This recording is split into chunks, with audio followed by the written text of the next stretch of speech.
So I always like to record the checkout as a separate file, because if someone doesn't have time to watch the entire recording, but would just be interested in the nuggets, what was the most valuable thing for you today? And maybe our online participants would like to start, and then I can just pass around the laptop to have our on-site participants to share. I can go first this time. Thanks a lot for this great session, Lauren and Miriam, for including it in the residency. I think it's been a great food for thought for me as a non-hybrid lover. It given me again the feeling of that we have a great residency here and a great resource with everyone in the room and their wisdom. And I think that's really, for me, a good knowledge and understanding and comfort that I can reach out to great people if I'm in need of designing a hybrid meeting. But I think there are certain challenges that I think I always underestimate, just like those name tags of people in the room. So thanks a lot for the meeting. Do we do popcorn style or do we pass it on? Sorry, Miriam, got lost there. Let's do the NDB and pass it on. All right, I pass it on to Sonia. Thanks a lot. Yeah, thanks again for this workshop. And what I've written down on my list is be aware of a mute master in room. So how to handle being mute and unmute when you're in the room, dialing in, or is it one microphone? And if so, who is speaking and the name tag, is it the right one? And yeah, it's how to handle this mess. So thanks a lot. And yeah, I'll hand over to Sarah. Thank you. And I echo everything that I just said. And once again, Lauren, thank you for the structure, for the presence, and just for everything you have to share. I think what I love the most today is that I wonder what would go wrong. And when hybrid, just making a bingo card and just knowing that someone will forget to mute, it will be echo or whatever, and then have a prize, you know, like, oh, if you have a full bingo card, then you got a new coffee date with the new director or whatever, something like that. Gesine. I love that by the end we really wake up and really get creative. So thanks a lot for all the group, and thanks especially for Lauren for these really great insights, and Miriam also for setting up the on-site crowd. So I must say I really love to see people in one room. So even if I'm remote, so I think just for that atmosphere, it's I think it's worth it to go for hybrid. And I like the mindset, Lauren, especially from you at the beginning, where say, well, you know, you can use all the smart technology, and if you don't have it, just be creative and use what you have.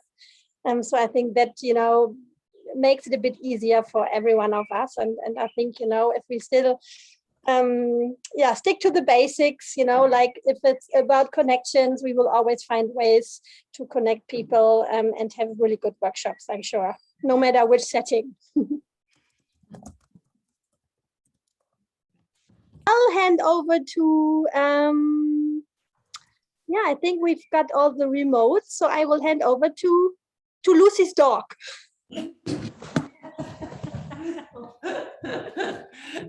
Don't wake the dog. She finally started sleeping.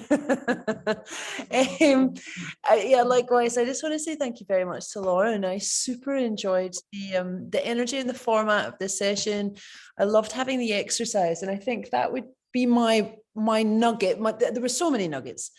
But I think hybrid is something that's so under-experienced and so under-documented, other than hypothesis, on how it should be run, that you really must plan. And I love that you made everybody think about the planning technologically, relationship-wise, how you can connect people.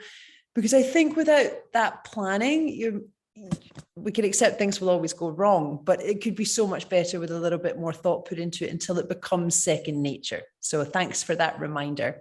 And now I'm going to pass it on to Kate. Hello, looking at myself, looking at you, looking at myself.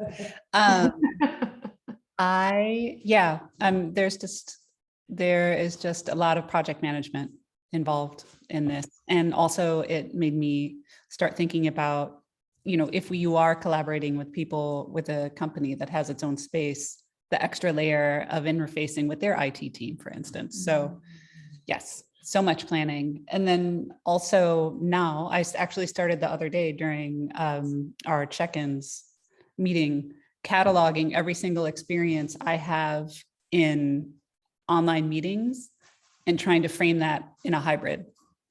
So, because it's here for us. So why not be present when we're in these meetings and be thinking about the what if? So yeah, thank you. That was a great session. Over here. Thank you, Lauren. These were really interesting conversations, and I liked the exercise. I was actually thinking that for many years, it would have been so much better to have hybrid meetings, but we just didn't have the necessity that really drove that. So I've worked a lot with people remotely that couldn't take part in meetings that we had in our office effectively.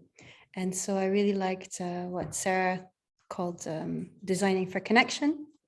So I think that's what it boils down to, looking at what you can do with the resources you have, but really keeping that connection in mind, making sure that everyone can actually participate and contribute in a way that feels like their input's valued. And that's what we do as facilitators. So thanks. Yeah, and my nugget from today, I think you have several. Thank you so much, Lauren, and thank you everyone for joining. Thank you to the on-site Amsterdam and Berlin people to join on-site.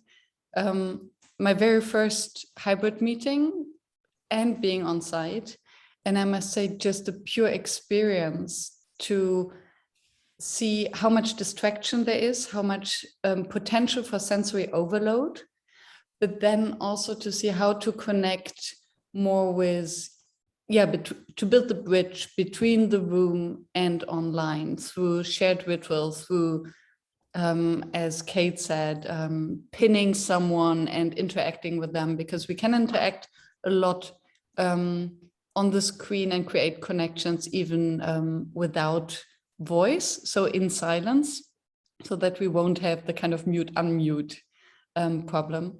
So I found this very thought-provoking, and thank you. Looking forward to maybe more hybrid experiences and just to train this muscle. Check out completed.